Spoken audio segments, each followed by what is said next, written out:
বিসমিল্লাহির রহমানির রহিম। আসসালামু আলাইকুম। কেমন আছেন আমার প্রিয় বন্ধুরা? আশা করি যে যেখানে যে অবস্থানে থাকুন না কেন অনেক অনেক ভালো আছেন, সুস্থ আছেন, নিরাপদে আছেন। আমিও আল্লাহর অশেষ রহমতে আপনাদের সকলের দোয়ায় আলহামদুলিল্লাহ ভালো আছি। কাছে কিংবা দূরে, দেশ ও দেশের বাহির থেকে যে যেখান থেকে এই মুহূর্তে আমার ভিডিওটা দেখতেছেন, আমার এই ভিডিওটার সাথে যুক্ত আছেন, তাদের সবার প্রতি রইল আমার মন থেকে অনেক অনেক দোয়া এবং আন্তরিক ভালোবাসা। তো বন্ধুরা, প্রতিদিনের মতো শুরু হয়ে গেল আজকের এই তো সকালের কাজ। তো সকালে ঘরের কাজ সেরে এসেছি, আগে নামাজ পড়েছি, তারপরে ঘরের কাজ সেরে তারপরে বাইরে চলে এসেছি। তো দুদিন যাবৎ অনেক সকালে ঘুম থেকে উঠি, যদি সকালে ঘুম থেকে না উঠি তাহলে কিন্তু কাজ করে সারতে পারি না, সময় কোথা দিয়ে যে চলে যায় টের পাই না। তো শীতের সকালে কুয়াশা ভেজা যে সকাল, সে সকালটা যদি ঘুম থেকে উঠে সেরকম না দেখি তাহলে কিন্তু ভালো লাগে না। কিন্তু এই বছর এমন শীত পড়েছে যে সেই মুহূর্তটাকে বেশি অনুভব করতে পারিনি, কারণ একটু বেলা করে ঘুম থেকে উঠেছি। আমরা যে বাঙালি মানুষ, আমরা যদি প্রকৃতির সাথে নিজেকে না মানিয়ে চলতে পারি তাহলে কিন্তু আমাদের ভালো লাগে না। প্রকৃতির সাথে মিল রেখে আমরা যদি চলতে পারি তাহলে কিন্তু আমাদের শরীর মন দুটোই ভালো থাকে। তো সেরকমই শীতের সকাল, কুয়াশায় ভেজা যে সকালটা, সে সকালটা যদি কিনা ঘুম থেকে উঠে দেখি তাহলে কিন্তু অনেক ভালো লাগে। তো আজকে দেখুন অনেক সকালে ঘুম থেকে উঠেছি, সে কারণে কিন্তু আমার কাজগুলো সকাল সকাল সারা হয়ে গেছে। এখনও কিন্তু বেলা ওঠেনি, কিন্তু আমার কাজগুলো হয়েছে। তো কাজ সারার পর তারপরে তো সূর্যি মামার মুখ দেখেছি, খুব ভালো লেগেছে। তো সব কাজ সেরে এখন এসেছি আমার গাছের যত্ন করতে, গাছে পানি দিতেছি। তো কিছুদিন আগে আমি শশা বীজ আর হলো করলা বীজ লাগিয়েছিলাম, সেগুলো দেখুন এই যে জ্বালিয়ে উঠেছে, দেখে অনেক ভালো লাগতেছে। তো এই গাছগুলোতে যখন শশা ধরবে, করলা ধরবে, তখন তখন আরও না জানি কত ভালো লাগবে। শুধু চারা গজিয়েছে তাই অনেক ভালো লাগতেছে। আর যখন এগুলোতে যে করলা আর শশা ধরবে তখন কিন্তু আরও বেশি ভালো লাগবে। তো বন্ধুরা দেখুন, সকালের কাজও শেষ, এখন এই তো সূর্যি মামার মুখ দেখা যাইতেছে। এরকম হলে কিন্তু অনেক ভালো লাগে। আমরা যারা গ্রামে থাকি, গ্রামের বউ, তো বেলা ওঠার আগে আমাদের যে বাসি কাজগুলো সেগুলো সেরে নেওয়া যায় সকাল সকাল, তাহলে কিন্তু অনেক ভালো লাগে। আমার ভালো লাগে, কার কেমন লাগে সেটা আমি জানি না, কিন্তু আমার ভালো লাগে। আমার সময়ের কাজ যদি আমি সময়ে না করি তাহলে আমার ভালো লাগে না, সেটা যে কোনো কাজ হোক। তো এই তো সকালবেলা উঠে বাসি কাজ সেরেছি, তারপরে এখন এই যে কাপড় চোপড়গুলো ভিজাবো। তো কালকে তো ঘর ঝাড়ু দিয়েছিলাম, তো ঘর ঝাড়ু যেদিন দেওয়া হয় সেদিন কিন্তু কাজ আরও বেড়ে যায়। তো আমি বরাবরই যেদিন আমি ঘর ঝাড়ু দিই তারপরের দিন হলো বিছানার চাদর, তারপরে যে কাপড় চোপড় থাকে এগুলো সব ভিজিয়ে ধুয়ে দেই, কারণ ঘর ঝাড়ু দিলে কিন্তু অনেক ময়লা পড়ে এগুলোর মধ্যে। তো সে কারণে পরের দিন কাপড় চোপড় এগুলো ধুইতে বাধ্যগত হই।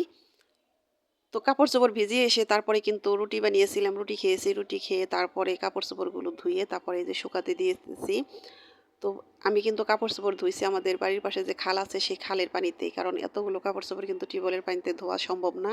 আর যেহেতু খালে এখনো একটু পানি আছে, কাপড় চোপড় ধোয়া যায়, সবাই আমরা কাপড় চোপড় ওখানে পরিষ্কার করি। তো কিছুদিন পর আর ওখানে পানি থাকবে না, তখন টিউবওয়েলে কাপড় ধুইতে হবে। তো টিউবওয়েলের কাপড় এখনও ধোয়া যায়, কিন্তু আয়রনের কারণে টিউবওয়েলের পানিতে কাপড় ধুইতে পারি না, ধুই না, তাহলে কাপড় অতটা পরিষ্কার হয় না। তো কাপড় চোপড় ধুয়েছি, এখন একটু শীত লেগেছে, এখন এই তো আমি রোদে বসে আছি, রোদে বসে একটু শরীরে রোদের তাপটা নিতেছি, ভালো লাগতেছে। তারপরে আবার দুপুরে রান্না আছে, সে রান্না করব। তো বরাবরই আমি যখন কাজ করি শীত ধরে তখন আমি তো বাগানের পাশে এসে বসি, আমার সব ক্লান্তি দূর হয়ে যায়, অনেক ভালো লাগে।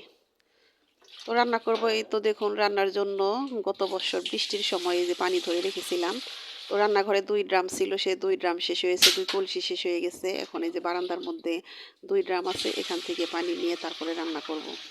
তো এই পানি আমাদের ধরে রাখতে হয়, তার একটাই কারণ আমাদের টিউবওয়েলে আয়রন, সে কারণে ওই টিউবওয়েলের পানি দিয়ে কিন্তু ভাত রান্না করে খাওয়া যায় না। যদি আয়রন মুক্ত করে নেওয়া যায় তারপরেও ভাত ভালো হয় না, ভাত কেমন যেন চ্যাপচ্যাপ করে, সে ভাত খেতে ভালো লাগে না। আর বিশেষ করে এখন তো শীতকাল, এখন যদিও সে আয়রন মুক্ত পানি দিয়ে মুক্ত করে সে পানিতে ভাত রান্না করে খাওয়া যাবে, কিন্তু এই গরম আসতেছে, গরমের দিনে একটু খাওয়া যাবে না, ভাত নষ্ট হয়ে যাবে। তো সে কারণে আমরা খুব যত্ন সহকারে এই বৃষ্টির পানিগুলো ধরে রাখি, আমাদের অনেক কাজ দেয়, কারণ এই পানিগুলো দিয়ে ভাত আর ডাল আমাদের ফুটিয়ে রান্না করতে হয়। তো এই তো এখন এসেছি আমি আমার জাংলাতে কিছু শাক কাটার জন্য, লাউ পাতা। তো আজকে রান্না করব, লাউ পাতার ভর্তা করব আর মুরগির মাংস রান্না করব। লাউ পাতার ভর্তা কিন্তু কয়েকভাবে খাওয়া যায়, তো আমি আজকে বানাবো হলো সরিষা দিয়ে লাউ পাতার ভর্তা। তো সরিষা দিয়ে লাউ পাতার ভর্তা কে কে খেয়েছেন জানি না, তো আমি আজকে বানাবো আপনারা যদি এটা শিখতে চান তাহলে আমার সাথেই থাকুন, দেখতেই থাকুন আমি কিভাবে লাউ পাতার ভর্তা করি। তো সমস্ত কাজ করে উঠেছি কিন্তু সকালে, তারপরে কিন্তু আমার রান্নার সময়টা একটু বেশি হয়ে গেছে। তো আমি কিন্তু ভাতটা অলরেডি বসিয়ে দিয়ে এসেছি। তারপরে এখন শাক কাটতেছি। তো জানি না কোন কোন প্রাণপ্রিয় বন্ধুরা এখন আমার সাথে আছেন, আমার এই ভিডিওটা দেখতেছেন। তো বন্ধুরা যদি ভিডিওতে লাইক দিতে ভুলে যান, আবার মনে করিয়ে দিচ্ছি, প্লিজ মনে করে একটা লাইক দিয়ে দেন। আপনাদের একটি লাইক কিন্তু আমার এই ভিডিওটা আরও অনেকের কাছে পৌঁছে দিতে সাহায্য করবে। তো বন্ধুরা আমি জানি কেউ ইচ্ছে করে লাইক না দিয়ে চলে যান না, হয়তো ভিডিওতে ঢুকে লাইকটা দিতে ভুলে যান। তো সে কারণে সেটা মনে করিয়ে দেওয়ার জন্যই কিন্তু এই বারবার লাইকটা চেয়ে নেই, কারণ ভুল মানুষের মধ্যেই হয়, ভুল হতেই পারে। তো সে কারণে এটা মনে করিয়ে দিচ্ছি, যদি ভুলে গিয়ে থাকেন তাহলে প্লিজ একটা লাইক দিয়ে দেন, কারণ একটা লাইক যে কতটা মূল্যবান এটা কিন্তু আমরা সবাই জানি। তো অনুরোধ করে বলতেছি, প্লিজ একটু অলসতা করবেন না, মনে করে লাইকটা দিয়ে দিবেন। তো এই তো এখন আমি লাউ পাতার ভর্তার জন্য রেডি হইতেছি। তো সে কারণে যে কিছু শুকনা মরিচ নিয়েছি। তো অল্প কিছু শুকনা মরিচ নিয়েছি, যেহেতু এটা চৈতা সরিষা দিয়ে বানাবো। চৈতা সরিষা কিন্তু এমনি একটু ঝাঁঝালো থাকে। তো এখন আমি এই লাউ পাতাটাকে একটু ভালো করে সিদ্ধ করব। তো লাউ পাতা এমনি তো কচি আছে, অনেক সুন্দর হয়েছিল সিদ্ধ করা। এটাকে ভালো করে সিদ্ধ করে এটার মধ্যে তেল দিতে হবে না, তেলের কোনো প্রয়োজন নেই। তো লাউ পাতার ভর্তা কিন্তু আরেকভাবে খাওয়া যায়, সেটা হলো ভাতের মধ্যে সিদ্ধ দিয়ে হাতে চটকিয়ে বানিয়ে খেলে সেটা অনেক মজা লাগে। তো লাউ গাছ এখন যেহেতু একটু বয়স হয়ে গেছে, সে কারণে এই পাতাটা এভাবে ভর্তা করলে বেশি মজা লাগে। তো আমার লাউ পাতার ভর্তা জন্য আমার পাতাটা রেডি করে নিয়েছি। এখন আমি এই তো মুরগির মাংসটা বসিয়ে দেব। মুরগির মাংসটা বসিয়ে দিয়ে তারপরে আমি লাউ পাতার ভর্তা করব। তো এভাবে লাউ পাতার ভর্তা করলে কিন্তু কালারটাও একদম সুন্দর থাকে, একদম সবুজ থাকে। তো আমার সামনেই আছে শিলপাটা।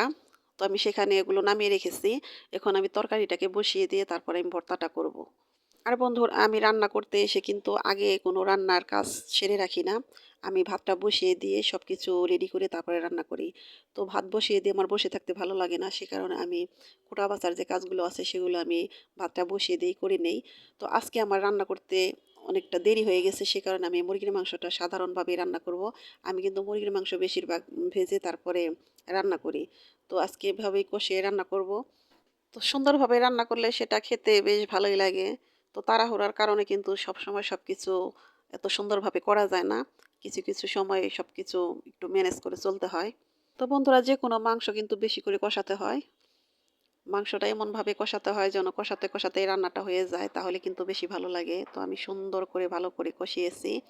পেঁয়াজগুলো ভালো করে ভেজে নিয়েছি। তো পেঁয়াজ তো ভালো করে না ভেজে নিলে কিন্তু মাংসর একটা যে সেন্ট সেটা আসে না। তো এই তো কষানো শেষ, এখন ঝোলটা দিয়ে দিয়েছি, কিছু কাঁচামরিচের ফালি দিয়ে দিলাম। তো এই তো শিলপাটার মধ্যে এখন আমি কিছু চৈতা সরিষা আর হলো শুকনা মরিচ আর লবণ এটাকে ভালো করে বাটবো। তো ভাববেন না যে আবার পাটাটা ধুইলাম না কিসের জন্য। এটা কিন্তু একটু আগে আমি আদা রসুন এগুলো বেটেছিলাম, বেটে পাটাটাকে উঠিয়ে রেখেছিলাম, সে কারণে পানিটা ঝরে গেছে, সে কারণে আমি আর ধুইলাম না, কারণ একটু আগেই তো বাটা হয়েছে। তো ওগুলো বাটার পরে এখন আমি পাতাটাকে সিদ্ধ করে রেখেছিলাম সেটাকে ভালো করে বাটবো, তারপরে দিয়ে দিব কাঁচা পেঁয়াজ। তো কাঁচা পেঁয়াজটা এটাই কিন্তু ভর্তার স্বাদটা বাড়িয়ে দেবে। এই কাঁচা পেঁয়াজটা দিয়ে তারপরে ভালো করে সরিষার তেল দিয়ে ভর্তাটাকে মেখে তারপরে খাবো। তো এভাবে ভর্তাটা খেয়ে দেখতে পারেন, খুব মজা। তো যারা খেয়েছেন তারা তো খেয়েছেন, আর যারা না খেয়েছেন তাদেরকে একটু অনুরোধ করে বলছি আপনারা এভাবে লাউ পাতা ভর্তাটা খেয়ে দেখতে পারেন, অনেক মজা লাগে। বন্ধুরা আমার কথাও কাজে হয়তো আজকে অনেক ভুল আছে, অনেক তাড়াহুড়া করে কথাও বললাম, কাজও করলাম। তো ভুলগুলো প্লিজ ক্ষমা সুন্দর দৃষ্টিতে দেখবেন। আর আমার ভিডিওটা কেমন লাগলো অবশ্যই আমাকে কমেন্ট করে জানাবেন। আমার ও আমার পরিবারের জন্য আপনারা সবাই দোয়া করবেন, আমি যেন ভালো থাকি, সুস্থ থাকি। আর আপনাদের পরিবারের জন্য আমি মন থেকে অনেক অনেক দোয়া করি, আপনারা সবাই ভালো থাকেন, সুস্থ থাকেন, মানসিক শান্তি নিয়ে জীবনযাপন করুন। এই তো আমার ভর্তা শেষ, এখন আমার তরকারিটাও রান্না শেষ। তো আজকের মতো এখানে বিদায় নিলাম। আল্লাহ হাফেজ, আসসালামু আলাইকুম।